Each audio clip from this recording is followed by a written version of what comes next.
orang yang masuk surga dengan tauhidnya tanpa hisab dan azab. Di mana malam ini kita akan membahas tentang sifat-sifatnya. Siapa saja orang-orang yang dengan tauhid mereka masuk surga tanpa hisab dan azab. Karena Nabi SAW tidak menyebutkan orangnya, Rasul hanya menyebutkan sifat-sifatnya saja, sehingga memungkinkan siapapun bisa masuk pada kelompok orang-orang yang masuk surga tanpa hisab dan azab dengan syarat terpenuhi 4 sifat yang tercantum dalam hadis yang sudah kita baca pada minggu yang lalu. Yang pertama, ar-ruqyah, tidak meminta ruqyah. Sedikit kita bicara soal ruqyah. Ma'asyiral muslimin yang dimuliakan Allah Subhanahu wa taala. Pada dasarnya ruqyah itu tidak ada masalah. Artinya tidak ada hal yang diharamkan seseorang itu meruqyah. Boleh-boleh saja. Bahkan bisa saja bukan hanya sekedar boleh, tetapi sunnah yang baik. Karena Nabi SAW pernah meruqyah dirinya dan juga meruqyah sebagian para sahabat.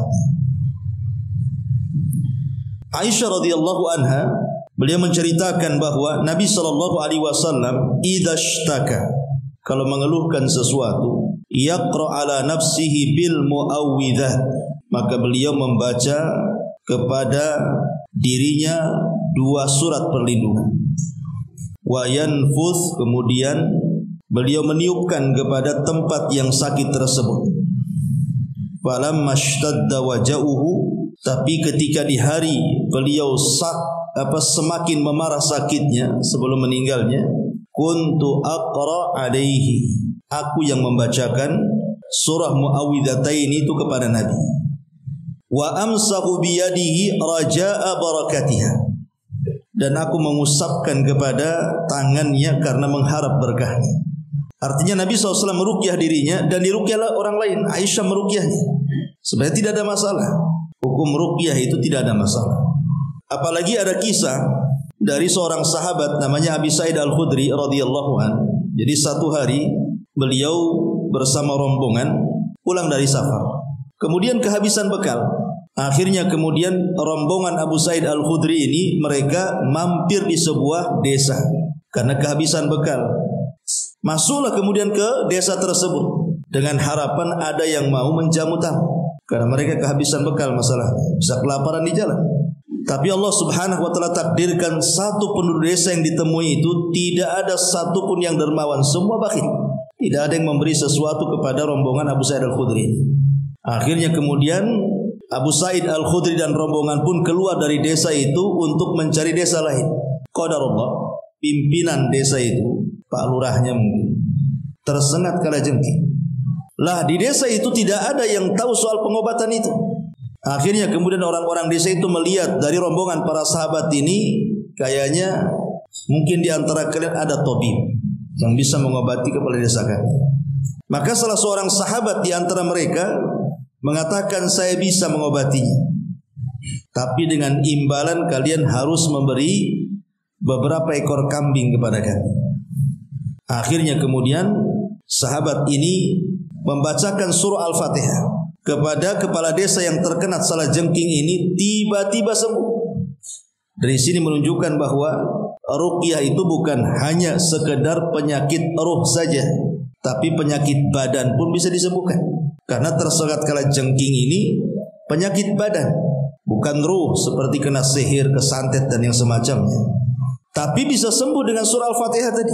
Dengan cara diruqyah menggunakan surah Al-Fatihah, tiba-tiba sembuh. Akhirnya sebagaimana perjanjian, dia harus memberikan beberapa ekor kambing. Dari sini juga boleh seseorang peruqyah itu mengambil upah, tetapi dengan syarat jangan berlebihan. Akhirnya kemudian dibawalah kemudian kambing-kambing itu, sebagiannya disembelih dimakan, sebagiannya dibawa balik. Kemudian diceritakan kepada Nabi sallallahu alaihi wasallam. Maka Nabi sallallahu alaihi wasallam mengatakan, coba seperti apa yang kalian ruqyahkan kepada kepala desa itu? Maka akhirnya dicontohkan oleh seorang sahabat ini dengan membaca surah Al-Fatihah. Maka Nabi SAW mengatakan, la ba'sa birruqa ma lam takun syirkan. Tidak mengapa ruqyah yang seperti itu selama tidak ada kandungan syirik. Selama tidak ada kesyirikan, ada masalah. Kemudian Nabi SAW meminta bagian upahnya. Maka sahabat pun kemudian memberikan beberapa kambing. Fadhahika Rasulullah sallallahu alaihi wasallam, maka Rasul pun tersenyum dan senang. Dari sini menunjukkan bahwa Nabi SAW membenarkan ruqyahnya para sahabat. Artinya ruqyah itu ya tidak ada masalah. Kemudian juga riwayat yang lain dari Utsman ibn Abil As radhiyallahu an. Utsman ibn Abil As radhiyallahu an, dia mengadu kepada Nabi SAW, di mana dalam jasadnya sejak dia masuk Islam itu ada yang sakit, si Utsman ibn Abil As ini. Maka Nabi SAW meletakkan, Rasulullah SAW kemudian bersabda kepada Utsman ibn Abil As ini, "Dha yadaka 'alal makanil ladzi ta'allam min jasadik." Letakkan tanganmu di tempat yang ada sakit dalam jasadmu. Pemain sakit di sini ya pegang begini. Sakit kepala begini. Ini kalau gini enggak ada duit. Ya, jadi akhirnya kemudian kata Nabi SAW, "Kul," katakan bismillahi thalatha. Ucapkan bismillah 3 kali. Bismillah, bismillah, bismillah. Wa qul sab'a marrat, dan ucapkan 7 kali a'udzu bi'izzatillahi wa qudratihi min syarri ma ajidu wa uhadir. Katanya Utsman ibn Abil As, aku pun melakukan apa yang disarankan Nabi. Fa adhaballahu ma kana bi. Tiba-tiba Allah menghilangkan sakit yang ada dalam jasadku sejak aku masuk Islam. Dari sini juga ruqyah ini bermanfaat untuk penyakit jasad gitu ya, bukan ruh saja. Minimalnya antum kalau mamanya mau membaca surat-surat pendek paling sedikit 7 kali lah kan begitu. Kalau lebih daripada 7 kali tidak ada masalah. Atau 3 kali atau 7 kali, lebih banyak lagi lebih baik tentunya ya. Karena Imam Ibnul Qayyim rahimahullahu taala menceritakan saat dia haji ke Mekah. Jadi dia ngedrop sakit gitu ya, Imam Ibnul Qayyim ini. Akhirnya kemudian dia pun meruqyah dirinya sendiri. Dia letakkan kemudian tangannya di tempat jasadnya yang sakit. Kemudian Imam Ibnul Qayyim membaca muawwidzataini, qul a'udzu birabbin nas, qul a'udzu birabbil falaq, dan qul qul ya ayyuhal kafirun sebanyak 7 kali. Kemudian diletakkan di tempat sakit dalam jasadnya, dan kata Imam Ibnul Qayyim rahimahullahu taala, tiba-tiba Allah hilangkan penyakitmu. Jadi ruqyah tidak masalah karena para ulama pun seperti itu. Mereka meruqyah, tetapi pada dasarnya ruqyah itu sebaiknya ruqyahlah diri sendiri. Jadi meruqyah itu sebaiknya meruqyah diri sendiri. Tidak perlu kemudian kita mencari ustaz atau pakar ruqyah, tidak perlu. Karena hukum asalnya itu ruqyah adalah meruqyah diri sendiri. Fa idza sa'alta fas'alillah. Kalau engkau meminta sesuatu langsung minta kepada Allah Azza wa Jalla. Sebab kalau seandainya kita mencari pakar ruqyah atau ustaz tertentu untuk meruqyah, ada 2 kemungkinan. Pertama, dikhawatirkan ada ketergantungan kepada ustaz yang meruqyah itu, seolah-olah yang menyembuhkan itu ustaznya. Sebab kalau seandainya peruqyah orang lain kayaknya kurang manjur itu. Ada dua peruqyah nih, satu ustaz, satu santrinya. Yakin kemana nih? Yakin ke ustaznya lah kan gitu. Akhirnya kan ketergantungan, seolah-olah nanti yang menyembuhkan dia. Atau kalau tidak sembuh, nanti dicela pula ustaznya itu. Ustaznya nggak beres, nggak pandai ruqyah katanya. Kan gitu ya. Ya orang kan begitu biasanya. Ya. Tapi kalau seandainya meruqyah diri sendiri kan nggak mungkin suudzon kepada orang atau punya keyakinan bahwa dia yang menyembuhkan, paling menyembuhkan Allah Subhanahu wa taala. Karena ruqyah itu sebab. Ingat, ruqyah itu sebab bukan obat. Yang harus dipahami, ruqyah itu sebab bukan obat. Makanya sudah sering saya katakan bahwa dalam dunia pengobatan itu harus antum ketahui tentang 3 perkara.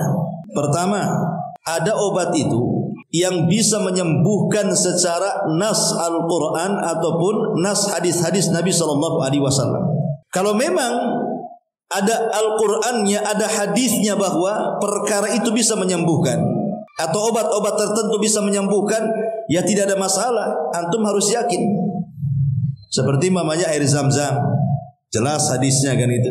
Kemudian habbatus sauda, jelas hadisnya. Habbatus sauda dawaun likulli da, kata Rasul, obat segala penyakit. Kan jelas tuh nasnya. atau minyak zaitun karena dia minyak mubarakah yang penuh berkah. Jadi kalau ada nas-nasnya sharih atau madu gitu ya, itu jelas, maka tidak masalah berobat karena jelas Qur'annya, jelas hadisnya. Tetapi ini pun belum tentu mengobati secara mutlak kan. Ya ada yang cocok, ada yang tidak kan. Ya namanya kan penyembuhan itu kan kembali kepada takdir, ikhwan. Mau dokter sehebat apapun, mau obat semanjur apapun, kalau Allah takdirkan tidak sembuh, tidak akan sembuh. Ini berkaitan dengan takdir masalahnya. Kemudian yang kedua, Quran tidak mengatakan ini obat, ataupun hadis-hadis Nabi SAW juga tidak mengatakan ini obat. Tetapi secara penelitian, mungkin akar-akar tertentu, daun-daun tertentu, pohon-pohon tertentu, rumput-rumput tertentu itu setelah diteliti, rupanya mengandung zat-zat tertentu yang bisa mengobati ini dan itu. Bisa mengobati kolesterol, gula, asam urat, dan begitu seterusnya umpamanya kan. Dan terbukti, walaupun tidak 100% tetapi kebanyakan sembuh. Kalau ada pengobatan dan sudah diteliti dan terbukti penelitiannya, walaupun tidak 100% tapi secara umum bisa menyembuhkan, maka tidak mengapa kita berobat dengan obat itu. Tidak ada masalah karena sudah ada penelitian. Lah yang jadi masalah itu yang ketiga nih. Quran tidak mengatakan itu obat, hadis tidak mengatakan itu obat, tidak ada penelitian baik dalam dunia kedokteran, farmasi, herbalis dan yang semacamnya. Tiba-tiba kita pula menganggap itu obat. Itu namanya menjadikan sebab yang bukan sebab. Inilah yang disebut dengan syirkul asghar, syirik kecil. Tapi kalau seandainya dia sampai meyakini sebab itu penyembuh, itu bukan syirik kecil lagi. Itu sudah naik ke syirik besar tuh.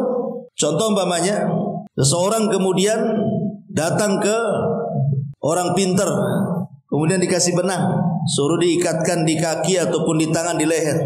Nanti penyakitmu hilang katanya. Lah benang ini tidak pernah diteliti, kecuali orang-orang tukang jahit ya lah. Mungkin kan itu. Tapi nggak ada dokter farmasi neliti benang kan gitu ya. Artinya bahwa ini kan aneh, kok benang bisa jadi sesuatu yang bisa mengobati, padahal di rumah sakit manapun tidak ada, di farmasi apapun tidak ada. Kok dia pula jual benang itu? Berarti dia menjadikan sebab benang kesembuhan, padahal benang itu bukan sebab penyembuh. Kalau dia mengatakan tetap Allah yang menyembuhkan, benang ini perantaranya, syirkul asghar, syirik kecil. Tapi kalau dia mengatakan benang ini yang menyembuhkan dan menafikan Allah, itu syirik akbar. Dan umumnya yang menggunakan jimat itu terjerumus kepada syirkul akbar umumnya, karena ada ketergantungan. Lah ruqyah sendiri, ikhwatu fiddin yang dimuliakan Allah Azza wa Jalla, itu bukan penyembuhan, itu sebab penyembuhan. Yang menyembuhkan itu Allah Subhanahu wa ta'ala.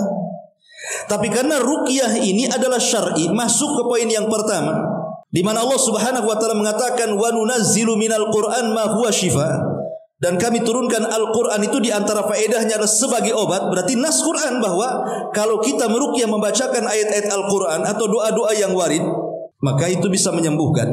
Berarti ruqyah itu ada dasarnya dari Al-Qur'an, bahwa bacaan Qur'an itu bisa menyembuhkan. Tapi ingat, ini hanya sebagai sebab saja. Yang menyembuhkan itu Allah Subhanahu wa ta'ala.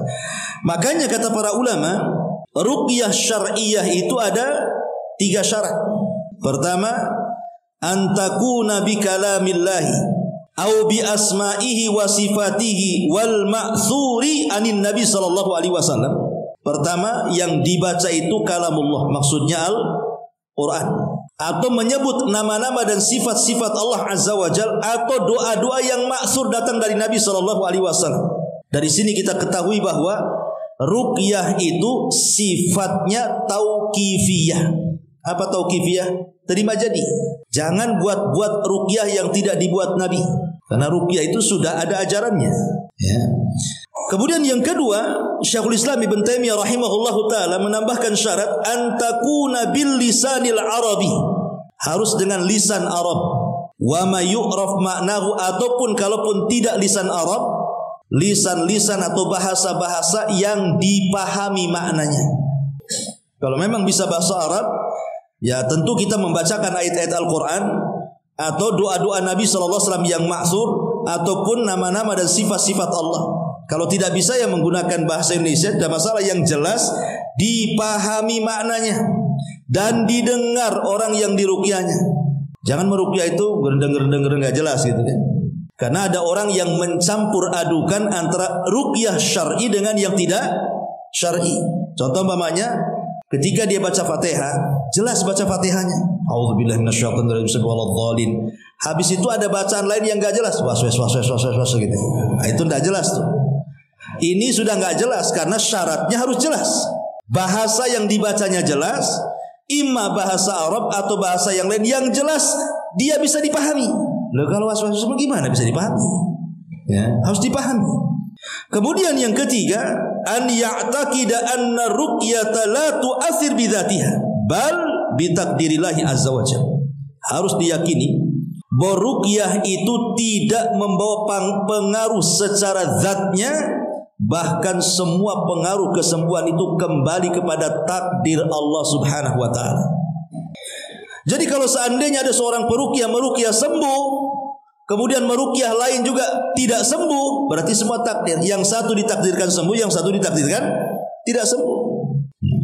Jadi karena kekuatan ruqyah itu juga kembali kepada kekuatan orang yang diruqyah, kepada kekuatan orang yang meruqyah, dan kepada lafad-lafad ruqyah itu sendiri. Jadi menentukan ruqyah mujarab tidak itu kembali ketiga ini. Pertama, kekuatan orang yang meruqyah. Kekuatan orang meruqyah ini kembali kepada orangnya. Dia mungkin soleh, taat, rajin ngaji, rajin sholat, orangnya bertauhid, alim, begitu umpamanya. Kemudian orang yang diruqyahnya pun berusaha untuk berubah. Yang tadinya tidak sholat jadi sholat, mulai banyak zikir, baca Quran itu dan lain sebagainya. Kemudian lafad-lafadnya juga jelas. Walaupun dalam hal ini ikhwatu fiddin dimuliakan Allah Azza wa Jalla, para ulama mengatakan secara umum Al-Quran itu bisa dijadikan ruqyah. Secara umum dari mulai Al-Fatihah sampai Qul a'udzu birabbin nas itu satu mushaf, itu semua bisa digunakan untuk ruqyah. Surat apa saja. Tetapi kalau seandainya ada surat-surat yang memang warid keutamaannya, artinya ada keutamaan tersendiri, maka itu lebih afdal lagi. Seperti baca Al-Fatihah, kan jelas keutamaannya gitu ya. Kemudian muawwidhataini, Qul a'udzu birabbin nas, Qul a'udzu birabbil falaq, ataupun ayat kursi, ataupun akhir surah Al-Baqarah, atau Qul ya ayyuhal kafirun, itu kan jelas tuh, jelas ya. Ya, apalagi kalau seandainya surat-surat itu warid keutamaannya lebih baik lagi. Tapi kalaupun seandainya tidak menggunakan ayat itu, semua ayat yang dibaca bisa untuk ruqyah.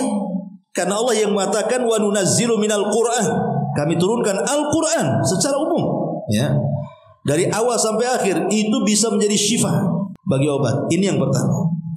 Yang kedua, kaifiyah cara meruqyah diri sendiri ataupun orang lain bisa hanya sekedar membaca saja dengan niat untuk menyembuhkan. Umpamanya saya ingin menyembuhkan, saya punya penyakit, akhirnya saya ambil Quran, saya niatkan bacaan ini dan saya bertawassul dengan kalam Allah kepada Allah, kemudian niatkan itu untuk kesembuhan kita, kemudian kita baca saja terus. Ataupun boleh juga dengan tiupan, imma dengan tiupan atau ada sedikit ludah yang keluar, riq namanya. Bisa tiupan saja, bisa ludah saja, bisa gabungan tiupan dan ludah.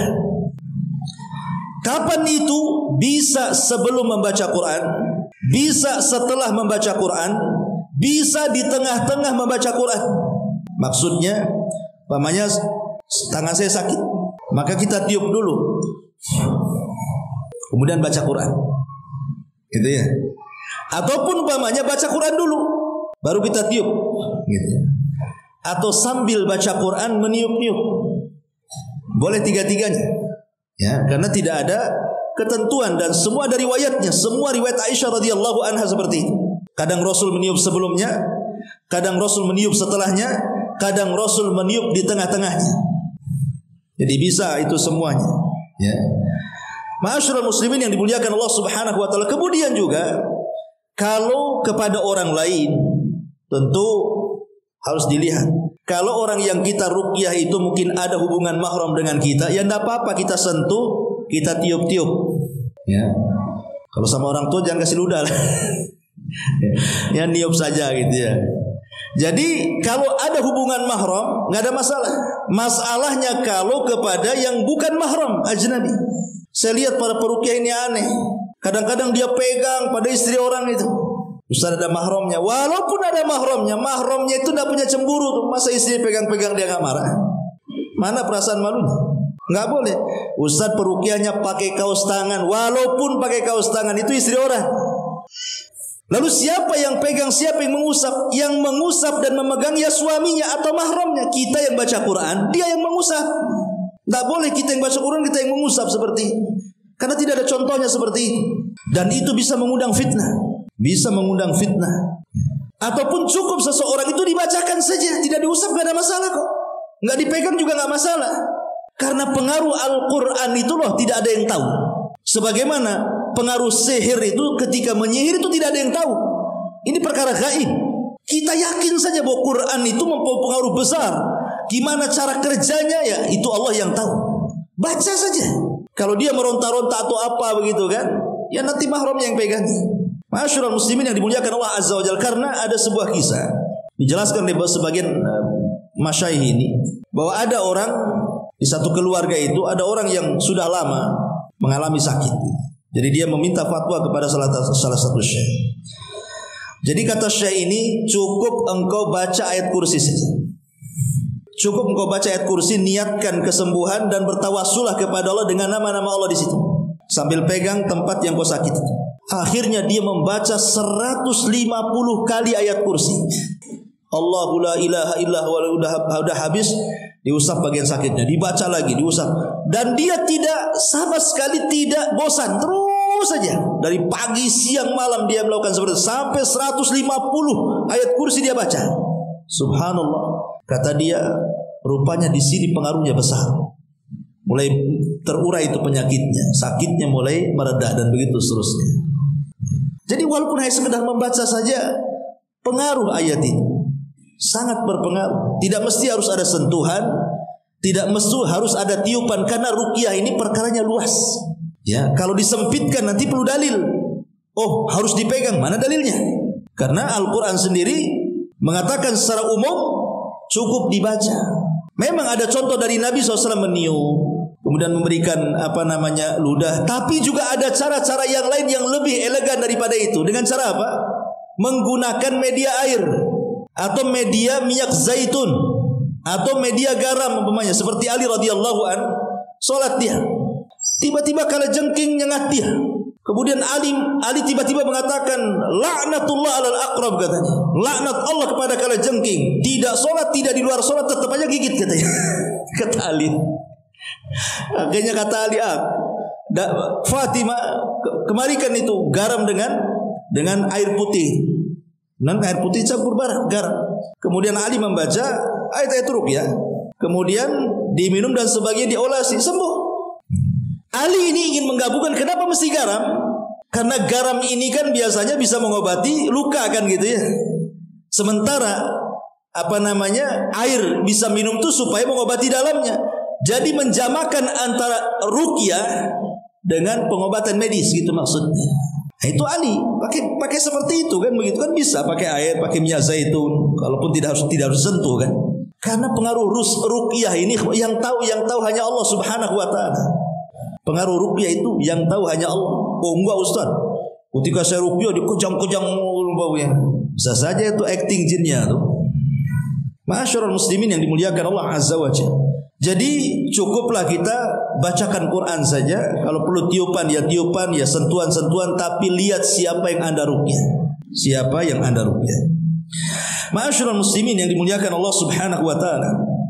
Adapun disebutkan tentang adab peruqyah sendiri. Yang pertama, dia seorang muslim.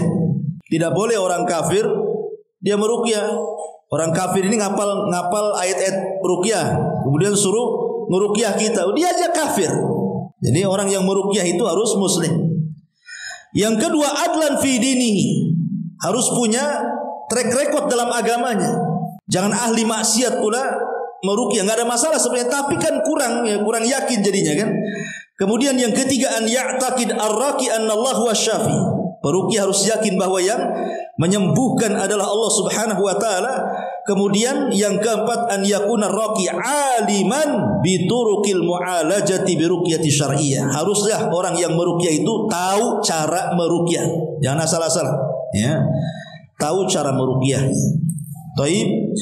Lah ruqyah sendiri kemarin sudah dijelaskan bahwa orang yang meminta ruqyah itu tidak ada masalah, cuman dikeluarkan dari orang yang masuk surga tanpa hisab dan azab. Tapi kalau seandainya dia punya amalan yang lain selain minta ruqyah, umpamanya ada amalan lain, umpamanya dia mati syahid. Orang mati syahid masuk surga tanpa hisab kan gitu. Seandainya dia tidak tergolong amalan ini, ada amalan lain. Tidak mesti harus amalan ini saja gitu maksudnya. Ada amalan-amalan lain yang menjadikan orang itu bisa masuk surga tanpa hisab dan azab. Jadi jangan terfokus kepada orang yang minta ruqyah saja, tidak. Nah ini juga harus dipahami. Ini yang pertama. Kemudian yang kedua, al-kai. Kai ini maksudnya seseorang mengobati dengan menggunakan besi panas. Syekh bin Baz rahimahullahu taala, beliau mengatakan tentang hukum kai di sini. Apa kata Syekh bin Baz ketika ditanya, bagaimana hukum seseorang itu berobat dengan kai? Maka kata beliau, yajuz boleh at-tadawi bil kai. Berobat dengan kai, besi yang dipanaskan, kemudian disundutkan ke tempat luka supaya tidak beracun dan begitu seterusnya. Karena Nabi SAW mengatakan asy-syifa'u fi thalathin. Obat itu ada di 3 tempat. Kayyatun nar, menggunakan kai, besi yang disudut api itu. Kemudian kata Nabi SAW termasuk juga hijamah, itu juga termasuk pengobatan. Tapi salah satunya Rasul mengatakan kai. Tapi para ulama ketika membahas tentang hukum ini, Syekh bin Baz mengatakan boleh. Tetapi kata Syekh bin Baz, tapi kalau ada hajat untuk itu. Kalau tidak ada hajat untuk itu jangan. Seperti umpamanya menghapus tato dengan api ya, dengan laser, dengan apa gitu kan. Itu kan masuk dalam kai juga. Ya, karena laser itu kan api, ya. Kalau berhajat untuk itu ada masalah, selama tidak memadaratkan dan tidak merubah rasa takutnya kepada api lebih dibandingkan rasa takutnya kepada Allah. Karena yang menjadikan kenapa orang yang mengobati dengan cara kai itu dikeluarkan dari 70.000 orang yang masuk surga tanpa hisab dan azab, karena dikhawatirkan rasa takut kepada besi itu yang dipanaskan lebih dibandingkan takutnya dia kepada Allah, sehingga akhirnya mempengaruhi tauhid dalam bab takut tadi. Ma'asyiral muslimin yang dimuliakan Allah Subhanahu wa taala, makanya hukum kai sendiri dalam Islam itu tidak dilarang sebenarnya. Karena Nabi SAW pernah ba'atha ila Ubay ibn Ka'ab, mengutus seorang dokter kepada Ubay ibn Ka'ab radhiyallahu an. Kemudian faqatta alahu irqan wa kawahu binnar. Kemudian beliau, maksudnya tabib tadi, tiba-tiba memotong urat si Ubay ibn Ka'ab ini, kemudian setelah itu mengkainya. Karena di zaman itu kan kalau orang tersabet pedang, ikhwan, perang kan pakai pedang kan, hadap-hadapan, sabet sana sabet sini gitu kan. Mungkin zaman sekarang kan banyak lah obat-obat supaya steril dari bakteri dan yang lainnya. Zaman dulu kan susah, apalagi di peperangan kan, terpaksa supaya jangan kemudian darahnya ngucur atau supaya tidak tetanus atau apa, maka dibakarkan besi, diletakkan di tempat lukanya itu. Itu kan sakit sekali kan begitu ya. Itu namanya kai. Ya. Nah, Nabi SAW dijelaskan dalam Sahih Bukhari juga dari Anas bin Malik radhiyallahu an bahwa aku pernah mengkai bisul yang ke arah dalam sedangkan Nabi SAW masih hidup. Bisul aja dikai itu. Di sudut besi panas. Ya, Anas bin Malik radhiyallahu, dan Rasul masih hidup tidak melarangnya. Tetapi memang kebanyakan para ulama mengatakan tidak sampai tingkat haram, tapi makruh saja dan boleh kalau mendesak. Kalau memang tidak ada penyakit kecuali diobati dengan cara begitu, maka berdasarkan fatwa para ulama, Syekh bin Baz, Syekh Utsaimin dan yang lainnya, dibolehkan.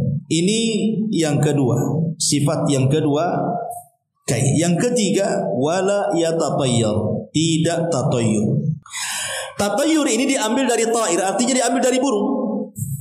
Jadi bahasa tatayyur itu diambil dari burung. Karena orang-orang Mekah ini, ikhwan, mereka kalau hendak berbisnis kan hanya kedua negara saja.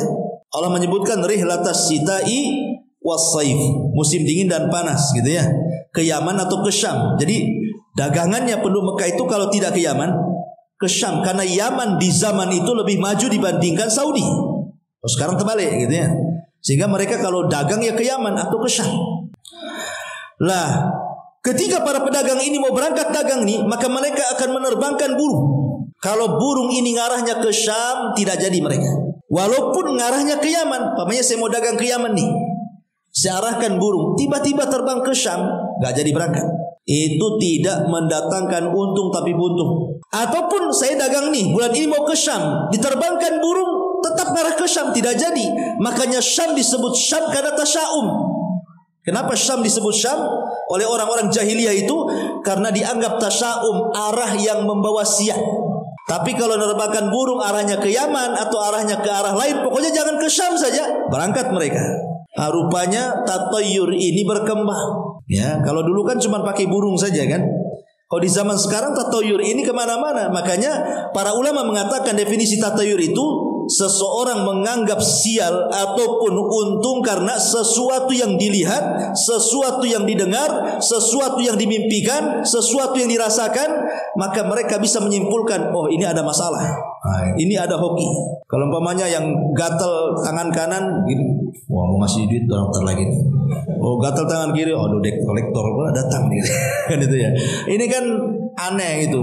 Kalau saya dulu masih kecil itu, kalau ada kupu-kupu si rama-rama yang besar itu, wah berarti ada tamu kepala desa nih. Kalau kupu-kupunya kecil, tetangga cari makan katanya. Orang dulu kan begitu ya. Itu namanya tatayyur ikhwan. Ya tatayyur seperti tidak boleh. Apalagi sampai ke angka 13 hilang kan itu tatayyur. Nah ini tatayyur namanya. Nabi Allah Subhanahu wa taala mengatakan fa idza ja'athumul hasanatu qalu lana hadi wa in tusibhum sayyi'atun tatayyaru bi Musa wa man ma'ah ala innama ta'iruhum indallah walakin aktsarahum la ya'lamun. Kemudian apabila datang kepada mereka kemakmuran, mereka berkata ini disebabkan usaha kami. Dan jika mereka ditimpa kesusahan, mereka melemparkan sebab kesialan itu kepada Musa dan orang-orang yang bersamanya. Ketahuilah sesungguhnya kesialan mereka itu adalah ketetapan Allah. Akan tetapi kebanyakan mereka tidak mengetahui. Kadang-kadang ada orang yang menganggap orang lain itu sial. Umpamanya antum baru buka toko, tiba-tiba ada orang beli, nyeram, seram sekali wajahnya itu ya. Kemudian antum langsung tutup tokonya. Oh ini orang yang pertama beli aja kayak gini, jangan sial pula sampai malam. Gara-gara orang yang beli pertama mukanya nggak jelas gitu kan, akhirnya antum katakan wah ini bawa sial ini. Orang kayak gini pula yang pertama beli gitu. Ataupun dia marah-marah ketika beli itu ya, pagi-pagi udah marah-marah gitu. Ini bawa sial aja orang ini. Nggak boleh, manusia itu tidak boleh seperti itu disial-sialkan. Karena semua sial ataupun tidak sial itu kembali kepada takdir Allah Subhanahu wa taala. Ya. Bisa jam berapa? Lewat 15. 11 masih ada waktu. Baik. Jadi sekali lagi tatayyur ini termasuk kesyirikan. Nabi sallallahu alaihi wasallam mengatakan at-tiyaratu syirkun, at-tiyaratu syirkun, at-tiyaratu syirkun wa ma minna illa walakinnallaha yudhibuhu bitawakkul.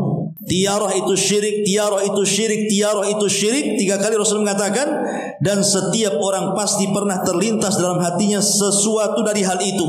Hanya saja Allah menghilangkan dengan tawakal kepada Allah. Jadi setiap orang itu terkadang ada tatayyurnya. Contoh umpamanya nih, antum yakin orang yang nabrak kucing itu sama aja dengan nabrak ayam. Sekali kejadian persis sama antum yang nabrak kucing, kepikiran juga antum tuh. Nah, itu tatayyur juga.